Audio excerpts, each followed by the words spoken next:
MMOs have a long and storied past within gaming history. The first one considered to be Meridian 59. However, once 1997 came around and Ultima Online became a thing, things changed up a little bit, and the rest is history. But all that stuff happened before I was born, so by that metric it's all irrelevant. Everybody knows, time began with me. Welcome back to Potentially Perfect, home of the world's most enigmatic gamers. My name is Dolapo, and today we're talking about MMOs. MMOs are seriously some of the most amazing forms of online entertainment. The lives that these games have connected are immeasurable. I myself have spent hundreds of hours just playing MMOs over the course of my life. But before we get into any of the discussion about that, let's go ahead and make a distinction here. You see, because according to Reddit, any miscommunication, calling something that is an MMORPG not an MMORPG is punishable by death.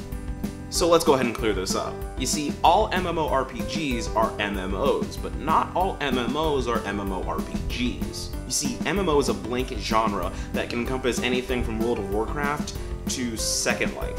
And yes, this technically includes Destiny, no matter how much Bungie wants to deny it. Those lazy bastards. So yes, I've played a bit more MMOs than I have MMORPGs. My sister and I spent a lot of time playing social MMOs. Nothing that really required combat, but was just a cool place to chill out.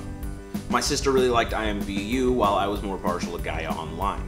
In the prime of the MMO genre, social MMOs were abundant. It was crazy how many of them there were. Like I mentioned before, there were things like Second Life and even Toontown. Hell, I even think The Sims tried it at some point. It can be said that these games really centered around the core of what makes MMOs so damn addictive. I mean, it's really the social aspect of it. I remember the first time I even logged into RuneScape. I didn't even do any quests, I just chilled out with cool people I met in the freaking game lobby area, the starting place. I don't know, it's been like 70 years since RuneScape was relevant.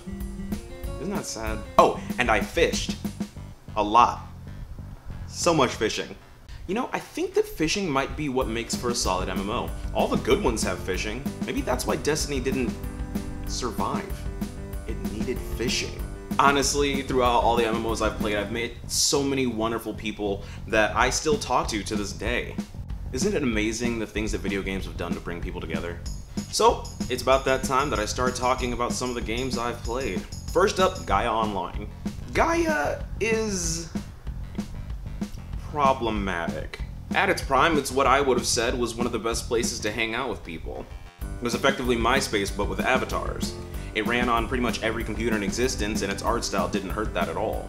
However, the developers got a bit of a taste for money.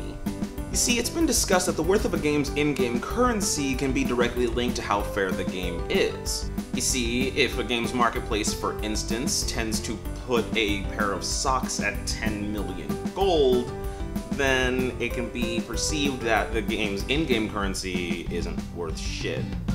Yeah, that's not okay. The game's still up, and it's in pretty much the same state it was when I started playing it. They've got a few new modes. They've got like an MMORPG within the game that has some combat. It's wonky and weird, but you know, there's that. And there's also this like pet battling Pokemon ripoff thing that they've got. I don't know. It had all the things that MMOs needed to be viable. It had things like places where you could go and read lore. You could play mini games that involved like puzzles and such. And of course, it had fishing!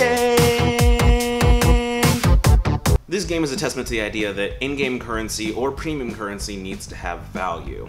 Saving up money and working towards things needs to be feasible. The game is fun, and if you're willing to deal with a few snobby people who aren't willing to talk to you unless you spent real-world money in the game, then this game is still worth playing. I mean, it is free and ready to go. Next up, TERA Online. This one's a bit interesting in the fact that it's still around and really kicking. I absolutely love this game and I still play it. It's actually on console at this point, which is really cool too. See, the thing that really made me fall in love with this game was the fact that it was an action RPG. So long had RPG players been plagued with having to click on an enemy and then select an attack, but now in an action RPG, the way you aim your attacks and spells really matters. Things like skill in PvP really start to take form. Not only is this game really engaging and fun to play on a gameplay aspect, but this game was the first time I actually cared about lore. The way the game delivered the lore was both engaging and oftentimes comical. I think the game is in a state right now that I wish it wasn't, due to some balancing and artistic differences between me and the developers, and why should they care, because I've only spent like $10 in the game. So I'm not the vast majority on this. And in-game it manifests itself as gender-locked classes. This has never really made sense to me. I mean, even with race-based locking, I kind of get that as long as your lore supports it. Like, for instance, if a game was like, hey, only orcs can beat tanks, that's fine, as long as your lore states that, oh, their skin is more adept at being able to tank things. And TERA, to some degree, earlier in its lifetime, did actually use this. There are character classes within the game that offer more class-specific enhancements. So while you could have an elf that was a tank, they'd be more susceptible to falling over because their bodies weren't built for it. And that makes sense. Once again, the lore supported it.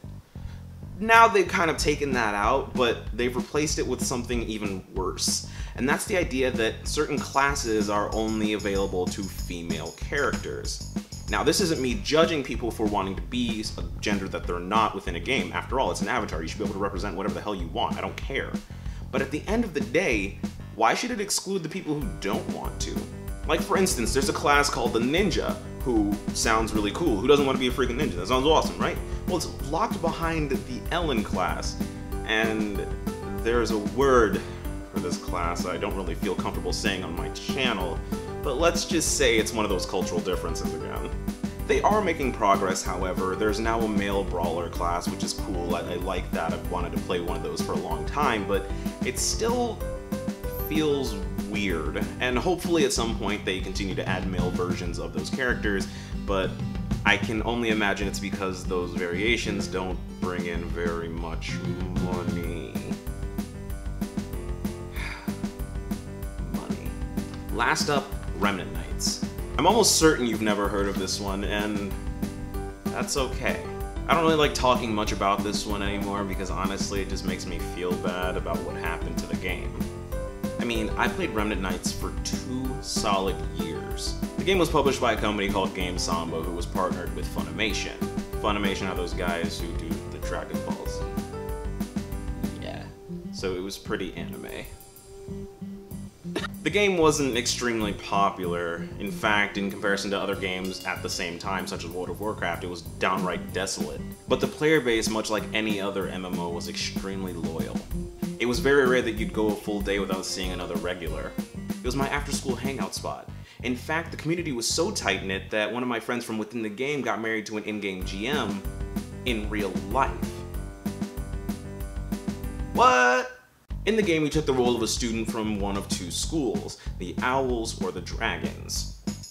Now, inherently, this brings up a problem with faction-based games. You see, within a faction-based game, you need to have a player base, because what happens is you effectively split that player base in 2 or 3 depending on how many factions you have. And it's important that you have that player base because, let's say one faction is really hurting for players, then they have a longer time queuing up for dungeons and raids, while the other classes or factions don't have that issue, and people from the struggling faction tend to move over, only perpetuating the problem that was already there. And yes, some games actually give experience boosts to people who sign up for the struggling factions, and I think that's something that this game should have benefited from. But there were issues, and we'll get to those later. So yes, the gameplay wasn't nuanced or anything like that. You still had the point, tab, and attack type of combat style, and the game's art style really didn't help it because it always seemed really cartoony and maybe appealed to younger gamers, which is maybe why I liked it so much. But once again, I was like 14 at the time of this, so I don't know. I guess a lot of the install base was kind of young, and maybe that's why it didn't survive very long, because we didn't have the disposable income to be able to purchase things in-game, thus making it less appealing to do things like updates, which the developers didn't do.